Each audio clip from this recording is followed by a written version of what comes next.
So, picture this. Your dashboard, it's a beautiful sea of green. 10,000 requests a second, everything looks absolutely perfect. But your support channels are on fire. Users are screaming, frozen video, dropped calls, and you're seeing these logs flashing with errors that make no sense. ICE failed, DTLS timeout, connection state failed. What on earth is going on here? Okay, let's just dive right into this mess. The reason for all this chaos is that the most critical WebRTC failures, they happen deep inside the protocol negotiations. That's a place where your standard, everyday HTTP-based load testing tools are completely and utterly blind. Look, here's the bottom line. The absolute truth of it, you are load testing the wrong layer. It's that simple. Your tests are checking the front door, while the real fire is raging rooms deep inside the building. And we're going to break down exactly why. But hey, before we get into the super technical weeds, just a quick note. We're trying to build a real community here for engineers who, live and breathe these kinds of tough problems. If that sounds like you, do us a huge favor and share this explainer. We're shooting for our first 50 subscribers. And just to say thanks, once we hit that goal, we're going to host a live, interactive session. No boring presentations, I promise. Just all of us talking shop, diving deep on our WebRTC stacks and the challenges we're facing. It's a community thing. Okay, now back to the problem at hand.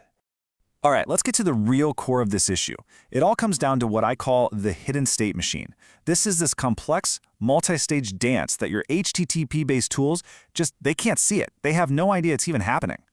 And you can really see the difference here. I mean, look at this. On the left, you've got your standard HTTP flow. It's simple, it's stateless, you send a request, you get a response, easy. But then, look at the right.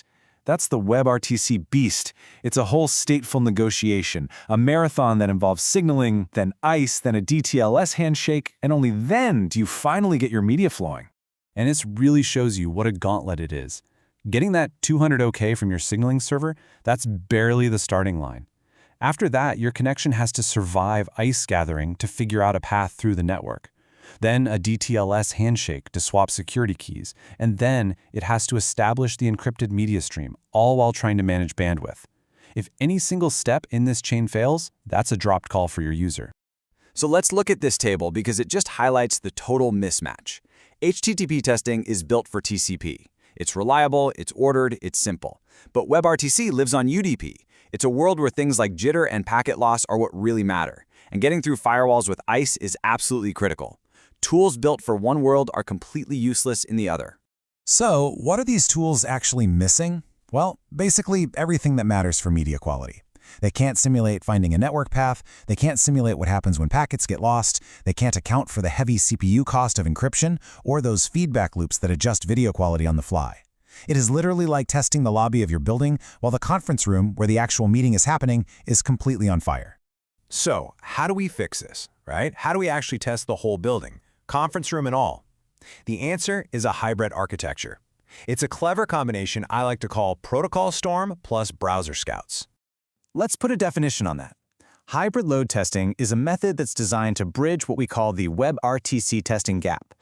What it does is combine the sheer scale of lightweight protocol tests with the pinpoint accuracy of real full-stack browser validation.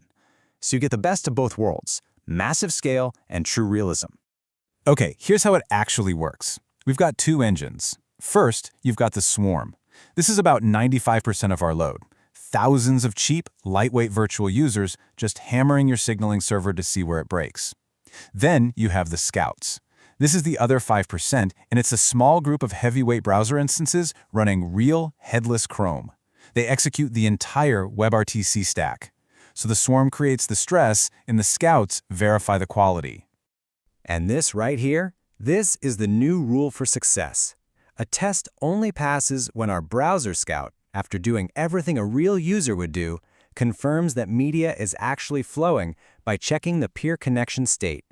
So if the encryption fails, if ICE fails, if the media just stalls, the whole test fails. This gives us a true measure of system health, right from the user's perspective. So this naturally brings up a good question. If the browsers give us the real picture, why don't we just spin up thousands of them on one giant server? Why do we even need the swarm part at all? Well, the short answer is because it's pretty much technically impossible. Let's dig into why. First off, a single WebRTC browser session is an absolute resource hog. We're talking one full CPU core and over 500 megs of RAM for one session. So if you try to cram too many onto one machine, you'll just max out the CPU. And when that happens, you start creating artificial jitter and packet loss, which completely corrupts your test results. Oh, and on top of all that, you'll eventually hit a hard limit in the operating system itself, something called ephemeral port exhaustion. You literally run out of ports. It's a dead end. The only way around this is to go horizontal, and this is where an orchestration layer like Kubernetes becomes absolutely essential. We use it to distribute our whole fleet of test runners, including those super heavy browser scouts, across a whole cluster of machines. This is how we achieve true, massive horizontal scale. Okay, so what have we learned from all this? Let's boil it all down into 4 clear, actionable principles for building WebRTC systems that, don't fall over the second they hit production. First things first, you have to understand the difference between fake scale and real scale. HTTP-only testing, that gives you a false sense of security. All you're doing is validating the lobby. Hybrid testing validates the entire end-to-end media flow in the conference room, which, by the way, is where your users actually are. So here are the core lessons to take away. Number 1, WebRTC is not request-response, it's a complex, stateful negotiation. 2, a successful signal means absolutely nothing about media quality. 3, to really test for scale, you must simulate the full, resource-heavy behavior of a real browser. And 4, this hybrid approach, this is how you find those nasty race conditions before your users do. And that brings us to the final, most crucial point of this whole thing, which sums it all up perfectly. If you don't test the state machine, production will. And trust me, that is a test you cannot afford to fail. So this brings us to our conclusion. And really, it's not a suggestion. For any professional engineering team, this is a mandate. Don't ship blind. Here's the final verdict. Hybrid load testing is not some optional extra you can skip. For any serious production-grade WebRTC system, it is your production insurance. It is the only way you can be truly confident that your platform can handle real-world stress. So here are your next steps. Share this explainer with your engineering circle. Like it to support more content just like this, and subscribe to Lalit Official. Thanks for tuning in.